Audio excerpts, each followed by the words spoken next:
भी कोई कसर जो है वो मन में ना रहे कि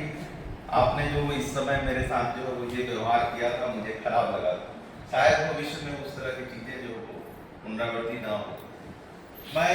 तमाम लोगों की बातों को बहुत गंभीरता से सुना, जैसा कि मैं ऑफिस में भी करता हूँ। सब लोगों ने एक बात कही कि मैं गुस्सा नहीं होता हूँ, सबकी बात सुनते हैं, गुस्सा नहीं होते हैं, ऑफिस में जो है वो मैं अपना आपा नहीं खोता हूँ।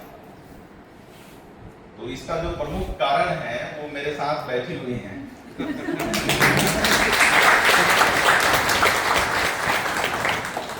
मैं सौभाग्यशाली हूँ और अपने आप को सौभाग्यशाली मानता हूँ कि मेरी जो धर्मपत्नी है वो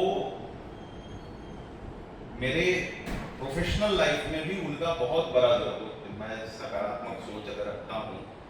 किसी चीज को जो है वो देखने का अगर मेरा तरीका जो है वो अगर है, तो इसके पीछे इनका साथ, इनका विश्वास जो है वो बड़ी जो है वो भूमिका निभाता है। रही बात जो है वो असाइनमेंट्स की, मैं अगेन कहूँ कि बहुत चुनौतीपूर्ण दौर रहा है। सूडा हो, स्मार्ट सिटी हो, मैं चुनौतीपूर्ण इसलिए भी कह रहा हूँ क्योंकि जब मेरा स्थानांतरण हुआ उस समय कोविड का फर्स्ट वेव जो है वो जा चुका था और सेकेंड वेव की प्रस्तावना थी। उस समय में विभाग आना और आप लोगों के बीच में काम करना, उस तरह वो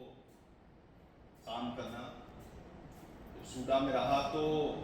देखे होंगे मेरी प्रतिनियुक्ति जो है वो भी जो सेकेंड वेव था, जो सबसे कठिन दौर था, मैं कहूँगा पूरे हिंदुस्तान के लिए,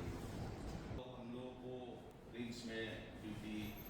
बेड प्रबंधन के लिए, हॉस्पिटल मैनेजमेंट के लिए, कर्मियों के प्रबंधन के लिए तमाम तरह के काम जो है वो राज्य सरकार की तरफ से सौंपे गए थे। और उस समय जो हुआ, उस समय लगता था कि ये जो हमारे कर्मी हैं, जो आप लोगों के माध्यम से सबसे बड़ा काम होता था कि हम लोग स्वच्छता को देखते थे, शहरी स्वच्छता को देखना, that too in COVID days. जो हमारे स्वच्छता कर्मी थे उनके स्वास्थ्य को लेकर के, उनके जो कल्याण को लेकर के और उनके कामों की जितनी भी सराहना की जाए, आज इस कार्यक्रम के माध्यम से उन तमाम लोगों को धन्यवाद देना चाहूँगा कि उन्होंने उस कठिन दौर में जो वो साफ सुथरा बनाने में महत्वपूर्ण भूमिका निभाई। इसमें आप लोगों का भी बहुत रोल था उसको व्यवस्थित करने में।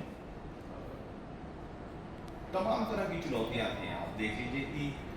जो सॉलिड वेस्ट मैनेजमेंट का काम है या लिक्विड वेस्ट मैनेजमेंट का काम है, जो सामान्यतः सूडा में हम लोग करते हैं, वो उसमें एक बहुत क्लियर कट रोड मैप नहीं था। तो उस रोड मैप को बनाने में उस पर काम करना, चूँकि हम लोग का काम ही रहता था कि केंद्रीय जो सहायता से चलने वाले स्कीम्स हैं उनको जो है वो कोऑर्डिनेट करना। तो देखे होंगे अमरूद के अंतर्गत ग्रीन फाइनेंस, SDM 2.0 में बहुत सारे स्कीम्स जो है वो सैंक्शन हुए और आगे आने वाले दिनों में क्योंकि ये सारे जो परियोजनाएं हैं वो दीर्घकालिक परियोजना है, तो इनके प्रभाव जो है वो निश्चित रूप से देखने को मिले। पेयजल के संदर्भ में कहें तो पूरे ULB को जो है वो आच्छादित करने का काम जो है वो नगर विकास विभाग के द्वारा, ये तमाम काम इस 3-4-5 सालों में जो वो हुए हैं और ये बहुत गंभीर प्रयास है और इसके जो है वो सकारात्मक परिणाम जो वो आगे आने वाले 5-7 सालों में आपको देखने को मिलेगा। मैं 5-7 साल इसलिए कह रहा हूँ क्योंकि ये सारी चीजें उसी अनुसार से जो होते आती हैं। सारे निकायों में पानी की सुविधा हो, शौचालय की सुविधा हो, सॉलिड वेस्ट मैनेजमेंट का काम हो, इसको लेकर के काम हुए हैं और वो काम सबसे कठिन था और उसमें आप लोग जो है वो तमाम लोग विभिन्न कैपेसिटीज में जुड़े रहे और काम किए। इसके लिए मैं विशेष तौर पे आज के दिन आप लोगों को जो वो धन्यवाद देना चाहूँगा कि आप लोगों के सहयोग की वजह से ही डिपार्टमेंट काम कर पाया है। ये अलग बात है कि उसकी गति थोड़ी